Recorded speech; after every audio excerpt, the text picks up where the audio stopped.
All right, we're on page 3, the last page of Unit 2, Lesson 4, about the point slope formula. Skill number 2, write the equation of the line given 2 points. The point slope formula may be needed. Example number 1, write the equation of the line that goes through these 2 points. Remember our slope formula.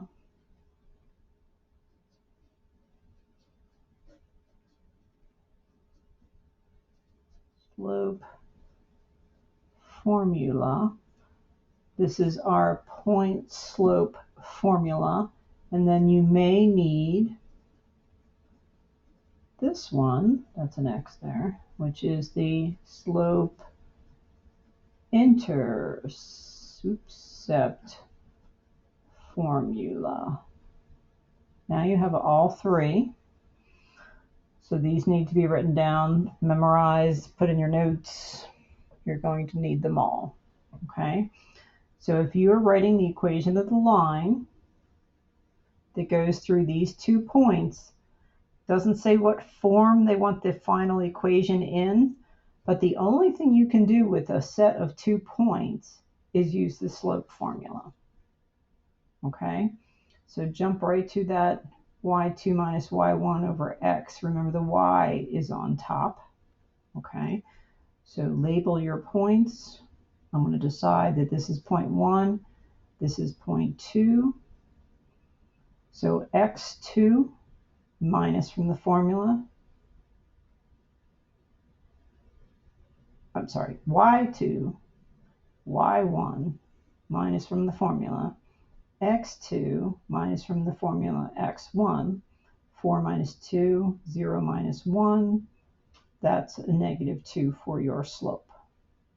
Okay, one of the points is a y-intercept, so it's easiest just to go to the slope-intercept form and write your equation. Okay, example number 2, write an equation. Doesn't say what form it wants it in, but it gives you 2 points. The only thing you can do is use the slope formula. Plug that all in correctly. That should give you a slope of that. Now the question is, do you want the final equation in point slope form or slope intercept form? Whichever is easiest. In this case, it would be the point slope form because neither of these are a y-intercept. So you would have to find the b first to put it in slope intercept form. We don't have an intercept. So if we have a point, in fact we have 2 points and a slope, you might as well put it in the point slope form. Just pick one of the points. It doesn't matter which one. So point slope formula. Substitute in. I just go ahead and use whatever I labeled x1, y1. So I'm just going to use the y1 here, negative from the formula, my slope that I found, x, and then x1 sub 1 is a negative, and the formula is also a negative. So I just simplified that part, and here is my equation of the line in point slope form. It's that easy with that. If you choose and you're like, well, I'm uncomfortable with a point slope form, then I want the slope intercept form, but I don't have an intercept. So I'm going to have to plug and chug some numbers to make sure that I can find my b and then write the equation. So here's my slope intercept form. I'm going to plug in my y and my 1. I'm just going to go ahead and use the first point. Put my 5 in as a y. My x is a negative 2. That's the slope I had. And I'm going to multiply these together and solve for my b. This needs to be moved over to this side. Subtract 8/3 from what's going to turn into 15/3. What's 5 over 1 equal to in thirds? 1 times 3 is 3. 5 times 3 is 15. 15 minus 8 is going to give you the 7/3. So we did all that to find b, and here's my equation that way. Okay. If you go from the point slope form, you distribute this move the 5 over, and you'll get the same thing as a check. But obviously, in this case, the point slope form was easier. So if you have a y-intercept, feel free to use the slope-intercept form. That makes sense, right? If you have an intercept, use the intercept form. If you only have a point and a slope, use the point-slope form. If you have 2 points, you need to use the slope formula to get your slope and then use one of the points. Okay? All right, so let's practice that. See if I can get some light going here. All right. So follow the steps for finding the different forms of the same linear equation. First, find the slope of the line through the 2 points. Label, decide that that's point 1, this is point 2. Follow the point slope formula, m equals y2 minus y1, x2 minus x1,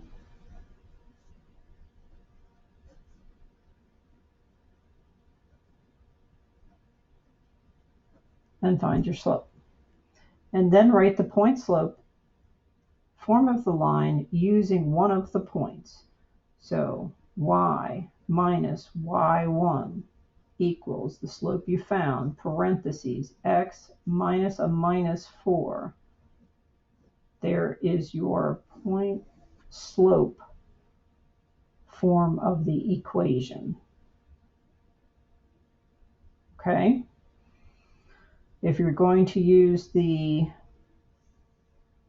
slope-intercept, you can simplify this into the slope-intercept or check by using one of the points here. Either way, if you're required to put it in slope-intercept form.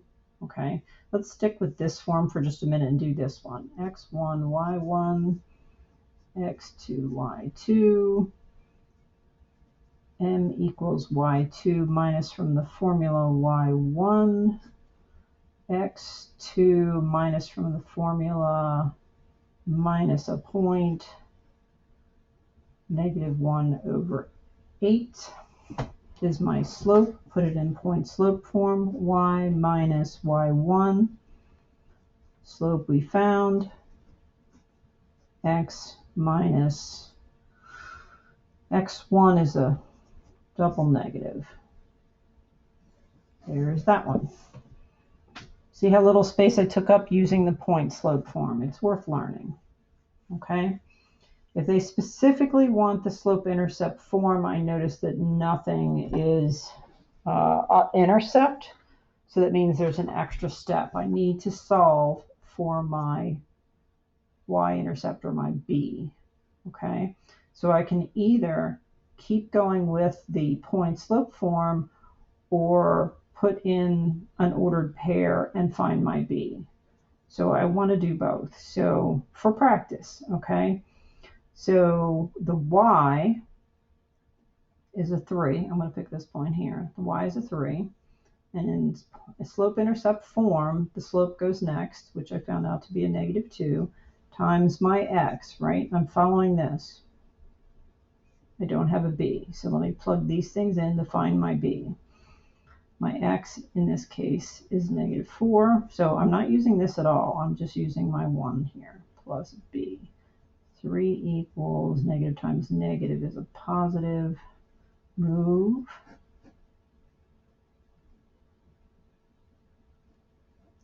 Okay, so there's my b. So my slope-intercept form should be y equals my slope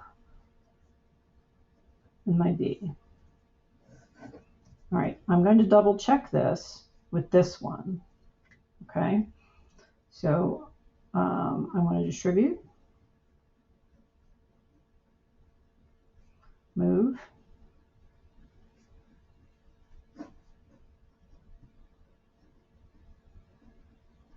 Oh, I wrote a b. Sorry about that.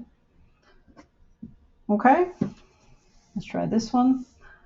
This is why I've learned how to check so many times. It's just, especially if you're doing it fast, right? And especially if it's a test and a video.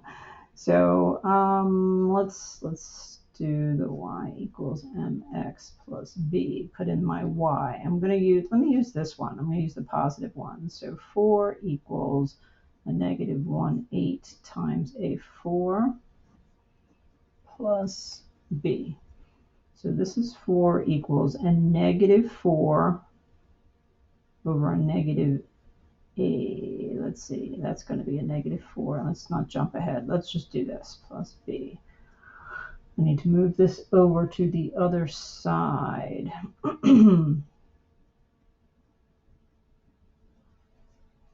4 is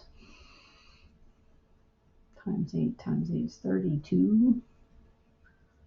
Plus 4 is 36.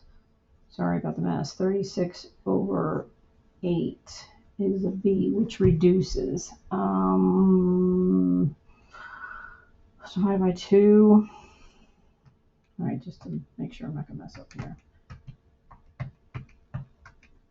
18 divided by, oh, should divide them by 4. So 9 over 2 is a b. So y equals negative 1/8 x plus 9 over 2. I really feel like I need to check that. So let's go up here. Y minus 5 equals negative 1/8. Oops, x minus 4 over 8, which is a half, but I didn't reduce it down here, so I'm not going to reduce it up here. Let's see, plus 5 plus 5. Y equals negative 1/8 x. 5 is over 1 is the same thing as 8 is 40 minus 4 is 36. So plus 36 over 8, which reduces by 4, which is 9 over 2. So you can see how much more math is needed to, sometimes it gets complicated, sometimes it's easy, but more math is needed to use the slope-intercept form than the point-slope form. So it's worth your time to see if that would be helpful. And there might be a problem that requires it to be in slope-intercept form as well. So worth doing. Let's look at this last one real quick. Example number 2. There we go. It says write an equation in slope-intercept form. All right, copy center charges $2.55 for the copy job. So that's a one-time fee. Right here, 2 cents per copy is the rate. Okay, so my M, since I'm looking at slope-intercept form, is 0.02 for the rate. And then my one-time charge is my B. So my equation in slope-intercept form is y equals 0.02x plus $2.55. And if I paid for 35 copies, that's an x, right? The x stands for the number of copies.